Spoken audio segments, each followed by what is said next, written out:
오늘은 에스라 3장 1절에서 13절의 말씀을 가지고 성전 재건, 눈물과 감격으로라는 제목으로 하나님의 말씀을 묵상하며 받은 은혜를 함께 나누도록 하겠습니다. 표를 좀 보여주시면 좋을 것 같은데요, 간단한 표인데요, 우리가 성경을 볼 때 알고는 있지만 잘 이해를 못할 수도 있는 표입니다. 이스라엘 백성들이 이제 망하죠. 포로로 다 끌려갑니다. 그리고 이스라엘 백성들이 총 3번의 세 차례 이제 귀환을 하는데요, 1차는 스룹바벨의 지도하에 주전 538년 경에 예루살렘으로 돌아옵니다. 그리고 2차는 그로부터 80년이 지난 이후에 에스라에 의하여서 2차 포로 귀환이 있고요, 3차는 느헤미야에 의하여서 주전 444년에 3차 포로 귀환을 합니다.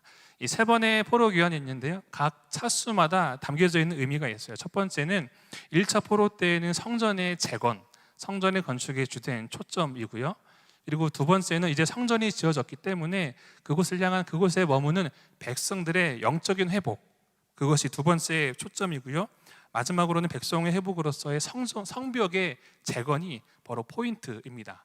이 말씀을 드린 이유는 오늘 우리가 보는 이 에스라서가 사실은 이 에스라는 2차 포로기에 임했던 사람인데요, 오늘 우리가 보는 본문의 말씀은 사실은 1차 스룹바벨 성전에 있었던 일들을 에스라가 기록을 하고 있습니다. 나눠드린 유인물을 같이 통해서 보면 좋을 것 같은데요, 이처럼 이 에스라서에 있어서 핵심된 주제는 바로 귀환, 그리고 재헌신, 다시 회복된 백성으로서의 재헌신이 주된 핵심어입니다.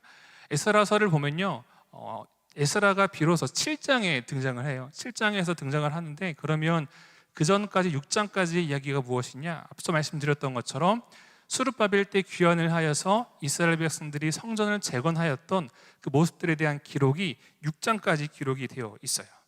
오늘 본문에 해당되는 내용을 보면 바로 그 이스라엘 백성들이 이제 막 포로에서 돌아와 귀환을 하고, 사실은 그 이유들을 따지고 보면 그 바사왕 고레스에 의하여서 돌아왔고요, 그런데 이는 사실은 하나님의 그 말씀의 약속에 대한 성취입니다.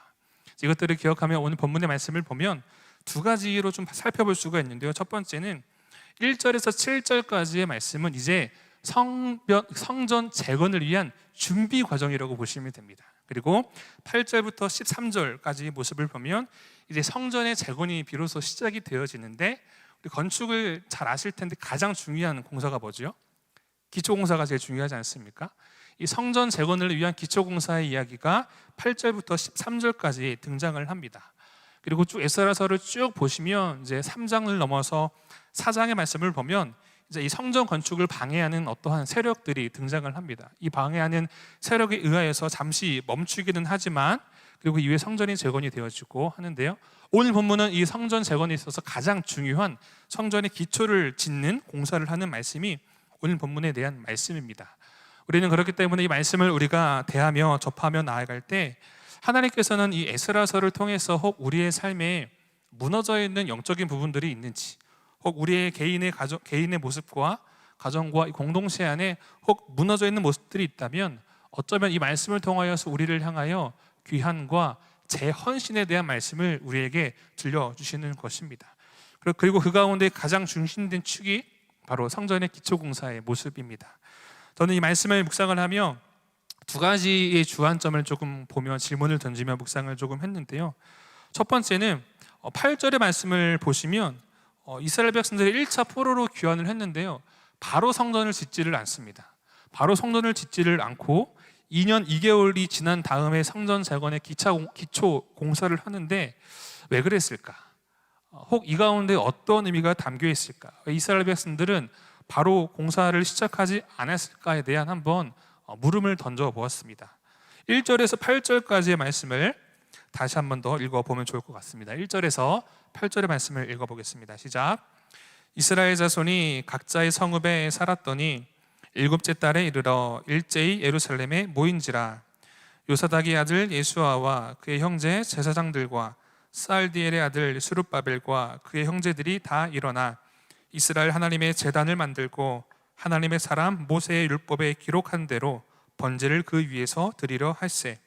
무리가 모든 나라 백성을 두려워하여 제단을 그 터에 세우고 그 위에서 아침 저녁으로 여호와께 번제를 드리며 기록된 규례대로 초막절을 지켜 번제를 매일 정수대로 날마다 드리고 그 후에는 항상 드리는 번제와 초하루와 여호와의 모든 거룩한 절기의 번제와 사람이 여호와께 기쁘게 드리는 예물을 드리되 일곱째 달 초하루부터 비로소 여호와께 번제를 드렸으나 그때 여호와의 성전 지대는 미처 놓지 못한지라. 이에 석수와 목수에게 돈을 주고 또 시돈 사람과 두로 사람에게 먹을 것과 마실 것과 기름을 주고 바사왕 고레스의 명령대로 백향목을 레바논에서 요빠 해변까지 운송하게 하였더라. 예루살렘에 있는 하나님의 성전에 이른 지 2년 둘째 달에 스알디엘의 아들 스룹바벨과 요사닥의 아들 예수아와 다른 형제의 제사장들과 레위 사람들과 무릇 사로잡혔다가 예루살렘에 돌아온 자들이 공사를 시작하고 20세 이상의 레위 사람들을 세워 여호와의 성전 공사를 감독하게 하매. 아멘. 주전 538년경에 포로지에서 이제 유다 땅으로 이스라엘 백성들이 1차 귀환을 합니다. 서두에 말씀을 드린 것처럼 이는 바사왕 고레스의 칙령에 의함이었지만 사실은 하나님의 말씀에 대한 성취이지요. 그리고 1차 귀환 당시에 어떤 일들이 있었냐면요, 일단 가계조사가 이루어지고요, 그리고 솔로몬 성전이 함락될 때 빼앗겼던 그 모든 그 성전 기물들과 그리고 예물들이 제공이 됩니다. 마치 이스라엘 백성들이 출애굽을 했을 당시에 그 애굽으로부터 그 재물을 얻었던 것처럼 그와 같은 일들이 발생을 합니다. 그런데 그럼에도 불구하고 조건이 다 갖춰졌음에도 불구하고요, 이스라엘 백성들은 바로 성전 재건을 시작하지 않습니다. 그 이유는 8절의 말씀을 보면 그 이전까지의 말씀을 보면 나타나는 백성들의 모습을 통해서 왜 그리하였는가를 볼 수가 있는데요, 그것은 바로 성전 재건을 위한 품목들을 재정비하는 시간들 같습니다. 7절의 말씀을 보면 석수와 이제 목수에게 돈을 주고 필요한 먹을 것과 마실 것을 사오게 하고 성전을 다시 짓기 위한 재료들을 공수해오는 그런 과정들을 갖습니다. 그렇기 때문에 8절에 성전에 이른 지 2년 둘째 달에 성전에 도착했는데 바로 짓지 않고 2년 둘째 달이 지난 이후에 성전의 재건을 시작하는 것을 보게 됩니다. 그런데 저는 말씀을 묵상을 할 때 그런 부분들보다 더욱더 집중하게 된 부분은 바로 2절과 3절과 4절과 5절과 6절에 보시면 많은 반복되는 단어가 있는데요, 바로 번제, 제단과 번제가 참 많이 등장을 합니다. 번제는 무엇입니까? 하나님을 향하여 나를 드리겠다라는 회개와 결단의 모습이죠. 하나님을 향하여서 예배를 드리는 것이죠. 우리들에게 적용을 해보면 하나님을 향하여 예배를 드리는 것이 바로 번제의 모습입니다. 지금 이스라엘 백성들이 포로에서 돌아오게 된 이유는요, 성전 재건을 위하여서 돌아왔습니다.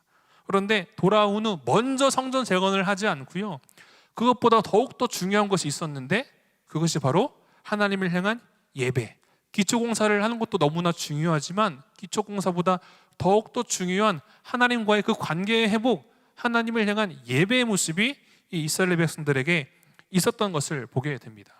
저는 이 말씀을 볼 때 깨닫게 된 것이 한 가지가 있는데요, 참 객관적이고 치밀한 성전 재건을 위한 품목을 모으는 과정 너무너무 중요합니다. 그러나 우리의 회복은, 이 회복은 단순히 성전을 짓는 것만이 아니라 영적인 회복을 의미하기 때문에 그것보다 더욱더 우선시 삼아야 될 것, 가장 더 우선해야 될 것, 본질적으로 붙들어야 되는 것이 바로 하나님을 향한 예배의 모습이다라는 것을 오늘 말씀을 통해서 바라보게 됩니다. 결국에는 하나님과의 관계이지요. 그런데 우리는 무엇인가를 할 때, 회복을 이야기할 때 일 자체를 좀 중요시하는 경향이 우리 가운데 있는 것 같아요.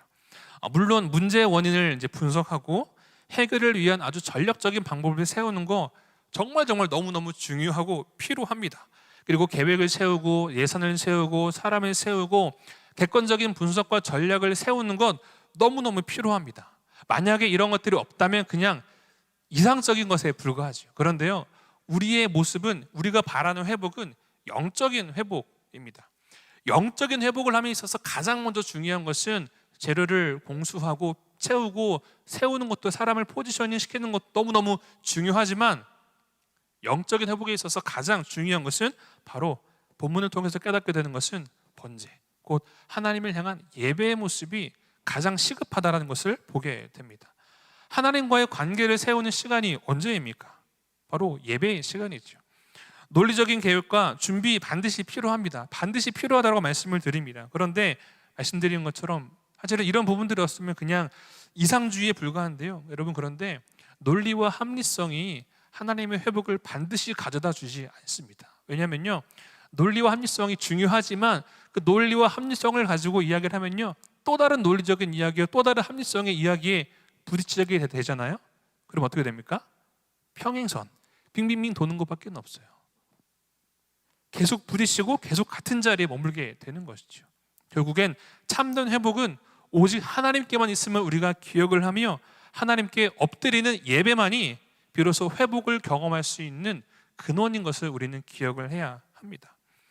예배의 뜻이 무엇입니까? 예배에 대해서 많은 정의가 있지만 예배는 최고의 가치를 하나님께 올려드리는 것입니다. 그리고 예배를 드리며 나아가는 그 하나님의 백성들의 모습을 보면요, 하나님의 말씀이 들려올 때 하나님의 그 뜻에, 하나님의 말씀에 납작 엎드려 순종하는 모습이 바로 예배의 의미이죠. 혹 우리의 모습이 이제 막 성전을 재건하기 위하여 돌아온 이스라엘 백성들의 모습이라고 한번 가정을 해 보겠습니다. 우리 가운데 어떤 마음이 들까요? 에이, 무슨 예배는 많이 드렸고 많이 있는데 예배보다 지금 성전을 후딱 짓는 게 더 중요하지, 빨리 짓는 게 더 중요하지 라고 생각하는 사람들이 있을 것도 같아요. 그러나 지금은 예배가 중요한 게 아니고 원인을 분석하고 사람을 세우고 뭐 하는 것이 너무너무 중요해 라고 얘기를 할 것입니다. 물론 맞습니다. 그런 것들이 너무나 필요하고 중요합니다. 그런데 우리가 말하는 회복은 단순히 눈에 보이는 회복이 아니라 영적인 회복이기 때문에 영적으로 먼저 우리가 바로 서 있는 하나님과의 관계의 회복, 예배의 바로 섬이 먼저 되어야 된다라는 것이죠. 그렇다면 이스라엘 백성들은 이 번제를 드릴 때 어떤 마음과 방법으로 예배를 했을까요? 우리 1절의 말씀을 다시 한번 읽어보면 좋을 것 같은데요.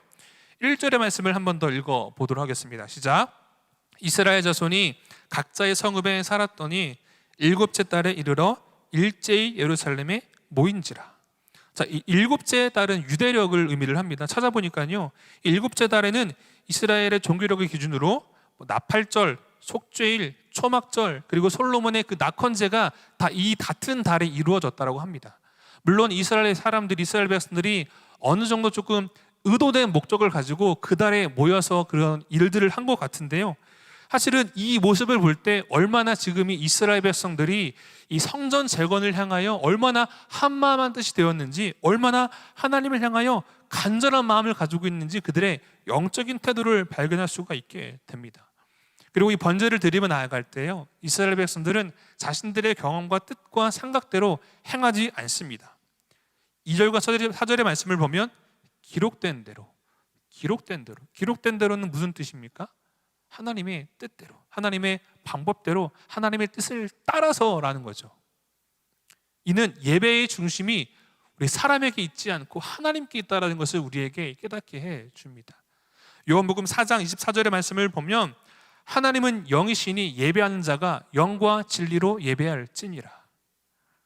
우리가 생각하는 각자의 예배의 틀이 있습니다.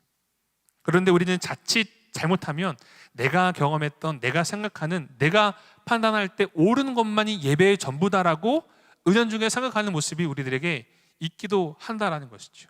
그런데 하나님께서 그 예배를 기쁘게 받으신다라고 하는데 어떻게 우리가 감히 예배를 판단하고 평가할 수가 있겠습니까? 중요한 것은 그 예배에 임하는 마음의 태도, 얼마나 하나님을 향한 간절한 열망이 그 가운데에 있는가, 그것이 더욱더 중요하다라는 것이죠. 이처럼 일곱째 달에 일제히 모여서 예배를 드린다라는 것은 단순히 그냥 어떤 물리적인 시간과 공간에 그들이 모여 있다라는 그런 의미로만 국한되지 않고 이 공동체가 지금 얼마나 전심으로 하나님을 향하여 하나됨에 대한 의미가 있는지를 우리는 기억을 해야 되는 것이죠. 하나님 나라의 건설을 위해서는요, 분명한 희생과 결단과 내어드림이 필요합니다.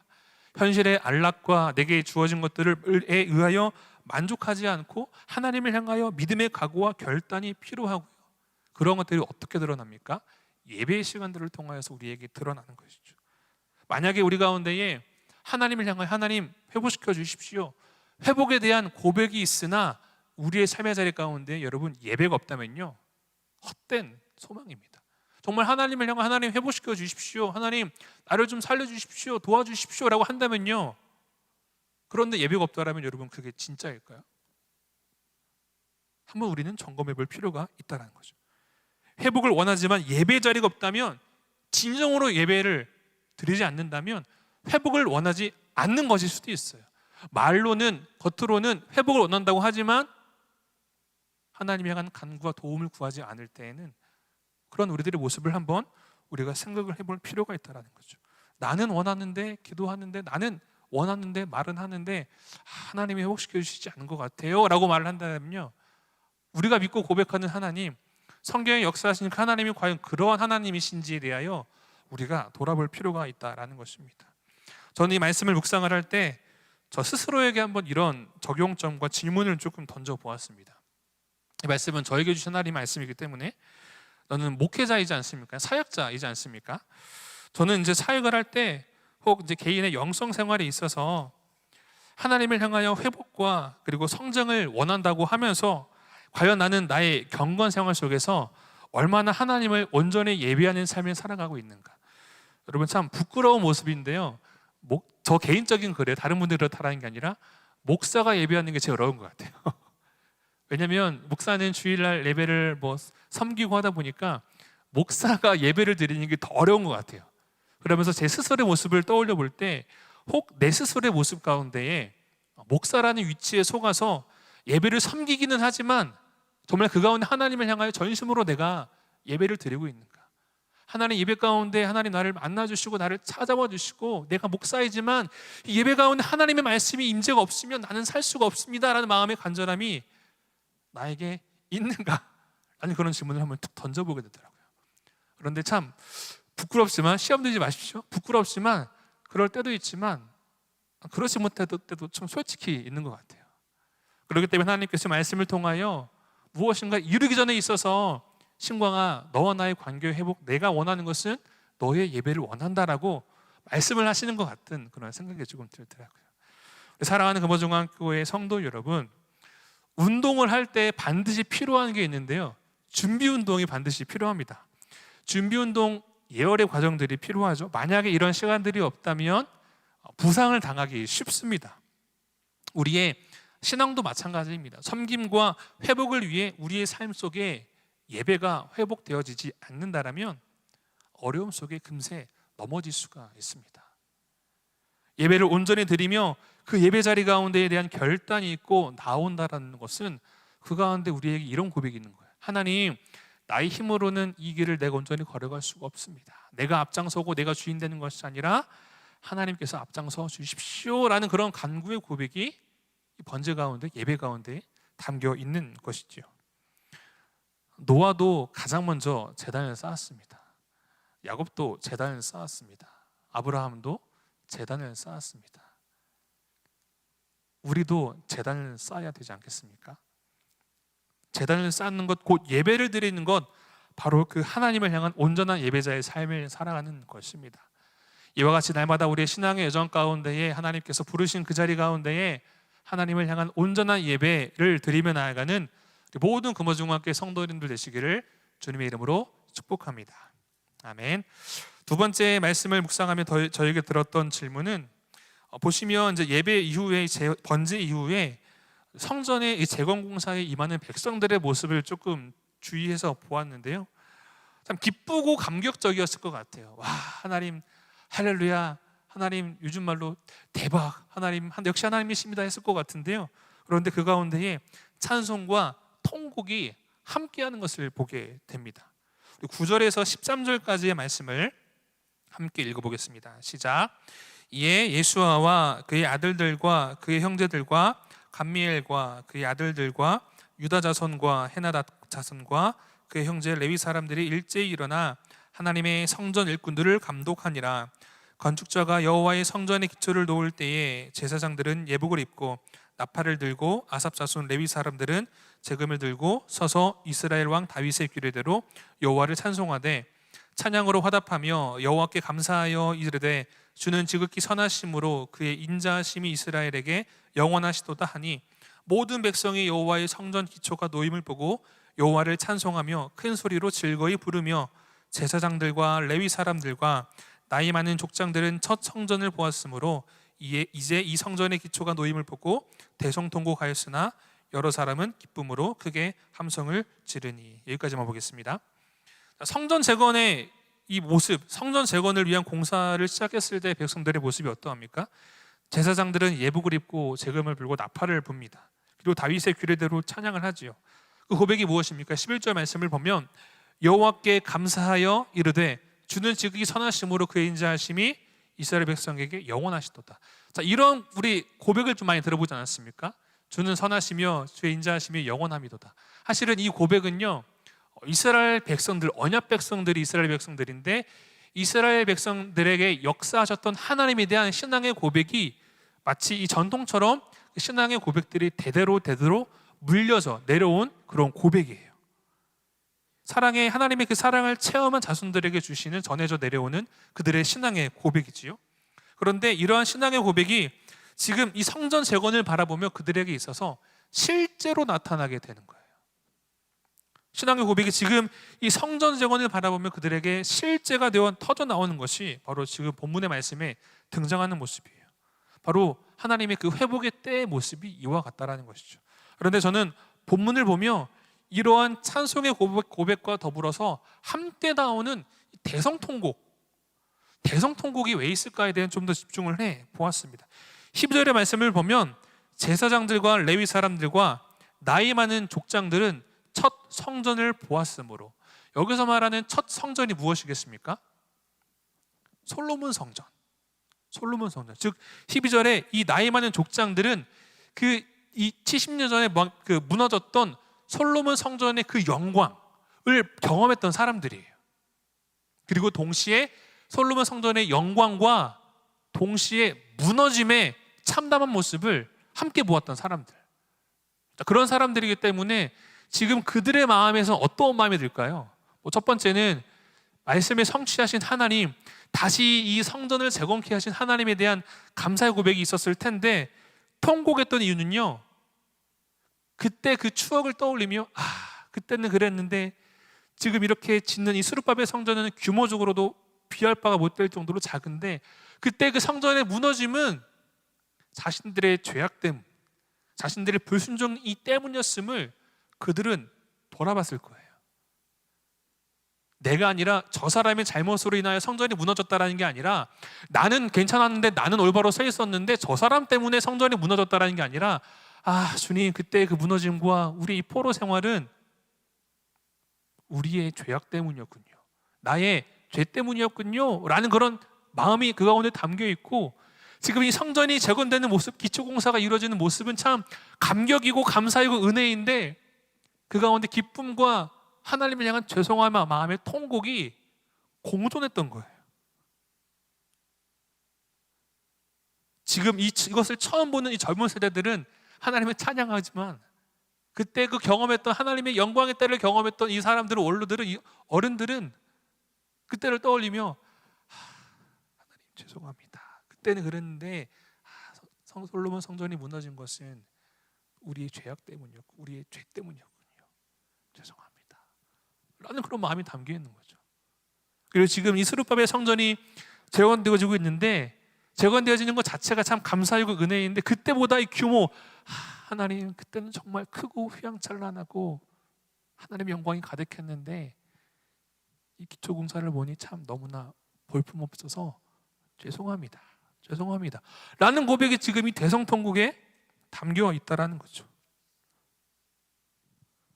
하나님을 향한 죄송스러움과 회개의 눈물이 함께 공존하고 있다는 것이죠. 사랑하는 금호조강 성도 여러분, 교회가 이와 같은 곳이 되어야 합니다. 진짜 우리가 찬양의 고백을 할 때 할렐루야 하나님 찬양합니다, 모든 영광과 존귀 받으소서, 기쁨으로 감격으로 프레이즈하는 것도 필요하지만요, 우리의 신앙의 모습을 돌아보며, 죄된 모습을 돌아보며, 하나님 정말 저는 주님 앞에 죄인입니다, 정말 저는 주님 앞에 너무나 부끄럽습니다 라는 그런 간절한 그 고백과 회개의 모습이 우리에게 이 교회 공동체 안에 모든 신앙인들의 삶 속에 필요하다라는 것이죠.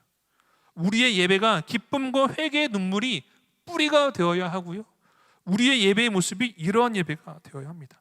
하나님의 말씀이 들려올 때 이 말씀은 아무개 집사, 아무각의 권사, 아무개 누구가 들어야 되는 말씀이 아니라 나에게 하시는 하나님 말씀인 것을 믿고 하나님 알겠습니다.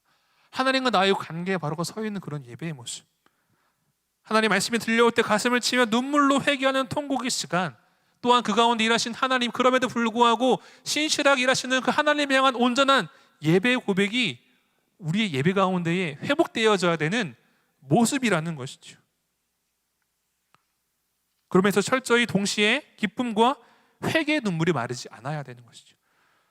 우리를 향하여 고린도전서 3장 16절의 말씀에서는 우리를 이렇게 이야기를 합니다.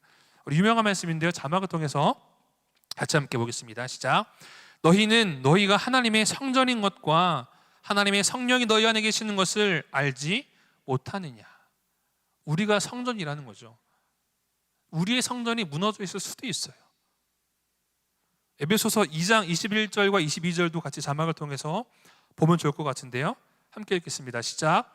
그의 안에서 건물마다 서로 연결하여 주 안에서 성전이 되어가고 너희도 성령 안에서 하나님이 거하실 처소가 되기 위하여 그리스도 예수 안에서 함께 지어져 가느니라. 우리 자신이 그리스도 영이 거하신 성전인데요, 에베소서 말씀을 보면 그리스도 예수 안에서 함께 지어져 간다라고 말씀을 하고 있어요. 이 말인즉슨 우리의 성전이 혹 무너져 있을 수도 있다라는 것이죠. 그 예수 그리스도를 날마다 기억하며 날마다 우리의 삶이 하나님이 거하시는 성전으로 예수 안에서 함께 지어져 가야 한다라고 우리에게 말씀을 하시는 것입니다. 예수께서 우리의 성전이 되어주셨죠. 그리고 그분을 믿고 따라가는 삶으로 살아가는 우리의 신앙의 여정이 성령이 거하시는 성전이지요. 그 가운데 우리는 어떠한 자가 되어야 합니까? 오늘 본문의 말씀에 등장하는 이 이스라엘 백성들, 하나님의 성전을 재건하는 데 참여하는 남겨진 자들, 그와 같은 남겨진 자들이 우리가 되어야 한다라는 것입니다. 하나님의 회복은 모든 사람들을 통해서 일하시지 않습니다. 하나님의 회복은 단 한 사람이라도 남겨진 자를 통하여서 하나님의 회복은 나타납니다. 남은 자는 단순히 그냥 그 시간과 공간에 함께 하는 사람이 아니라 하나님과의 관계를 회복하며 예배를 회복하며 말씀을 붙들며 나아가는 자가 바로 하나님의 회복을 경험하는 일들을 이루는 남은 자다라는 것입니다.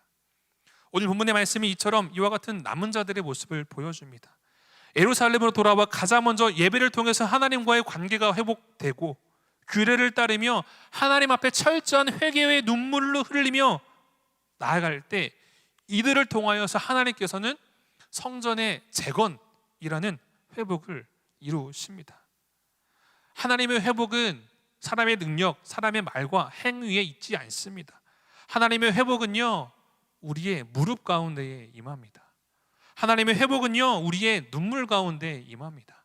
하나님의 회복은요, 우리의 상한 심령 가운데에 임합니다. 자녀가 아버지를 향하여 아버지 도와주십시오, 눈물로 호소하고 기도하는데 어느 아버지가 그 자녀의 눈물의 기도를 외면하겠습니까? 여러분, 우리 하나님을 향하여 무엇이라고 고백합니까? 아버지, 나의 아버지. 그러면 그 하나님 아버지를 향하여 우리가 드릴 수 있는 것이 무엇입니까? 무릎, 눈물, 통회하는 마음, 하나님 나 좀 살려주십시오, 하나님 나 좀 도와주십시오 라는 그런 간절한 마음을 우리가 드리며 나아가지 않겠습니까? 상한 심령으로 나아갈 때 성령께서 우리의 삶을 통하여 일하십니다. 저는 이 말씀을 묵상을 할 때 저 스스로에게 한번 적용을 좀 해보았습니다. 저는 목사이다 보니까 좀 목회적으로 좀 적용을 많이 하게 되는데, 선배 목사님들의 이야기를 들어보면, 원로이신 분들과 그런 분들 이야기를 들어보면 공통적으로 하시는 말씀들이 있는데요, 목회는 목사가 하는 게 아니라 하나님께서 하신다는 이야기를 많이 하시더라고요. 공감하실지 모르겠지만 목회는 목사가 하는 게 아니고 하나님께서 하신다라는 그런 이야기를 이제 많이 하시거든요. 저도 그런 이야기를 듣고 그렇구나, 목회는 내가 하는 게 아니고 무릎으로 들이며 나아갈 때 하나님께서 하시는 것이지 라고 이렇게 알고 고백을 하지만, 정작 내 스스로의 신앙의 모습, 내 사역의 모습을 돌아보았을 때에, 되짚어 보았을 때 나는 내가 주체가 되었던 사역을 해오지 않았나, 혹은 하나님께서 주체가 되셔야 되는데 하나님이 아닌 내가 주체가 되는 길들을 혹시 걸어오지 않았나? 라는 그런 부끄러운 모습을 한번 돌아보게 되더라고요. 그러면서 나는 이 본문의 남은 자들과 같은 모습으로 늘 하나님의 그 말씀 앞에 나의 부끄러움을 내어드리며 고백하며 진실된 마음으로 이 길에 임하고 있는가? 라는 그런 질문을 던져보게 되더라고요. 우리 사랑하는 금호중학교의 성도 여러분, 이 말씀은 저를 향하신 하나님의 말씀이기도 하지만 말씀을 믿음으로 듣고 그리고 받는 모든 이들을 향한 하나님의 말씀입니다. 하나님께서는 우리의 신앙과 가정과 공동체 모두를 회복하기를 원하십니다. 그러나 모두가 그와 같은 은혜와 기적을 누리지 못할 수도 있어요. 오직 남겨진 자로서 예배를 회복하는 사람, 하나님 말씀 앞에 자복하는 사람, 엎드리는 사람, 하나님 앞에 눈물로 기도의 씨앗을 뿌리는 사람만이 하나님의 남겨진 자로서 회복을 이루는 귀한 마중물로 쓰임받게 된다는 것이죠. 이 말씀을 들음으로 나아가는 우리 모두의 삶이 이처럼 하나님의 회복을 경험하고 증거하며 귀히 쓰임받는 복된 인생을 살아가게 되는 모든 금호중학교 성도님들 되시기를 주님의 이름으로 축복합니다. 아멘. 기도하겠습니다. 살아계신 하나님 아버지, 오늘 에스라서의 말씀을 통하여 하나님의 때, 하나님의 방법을 통한 회복의 모습을 바라보며 나아갑니다. 회복에 있어서 먼저 우리가 붙잡아야 하는 가장 본질된 것은 하나님을 향한 예배의 회복인 것을 우리가 바라보오니 우리에게 주를 향한 거룩한 예배자의 마음을 부어 주옵소서. 예배할 때 주께서 부어주시는 은혜와 축복을 풍성히 누리게 하시고 다른 이가 아닌 나를 통하여 하시고자 하는 그 하나님의 부르심의 음성에 반응하고 결단하며 순종하며 나아갈 때 하나님께서 이루시는 그 새 일을 우리가 믿음으로 소망하며 경험케 하여 주옵소서. 오늘 하루를 살아가는 우리들의 인생에 필요한 주님의 그 힘과 능력과 영광을 부으시고 채워 주옵소서.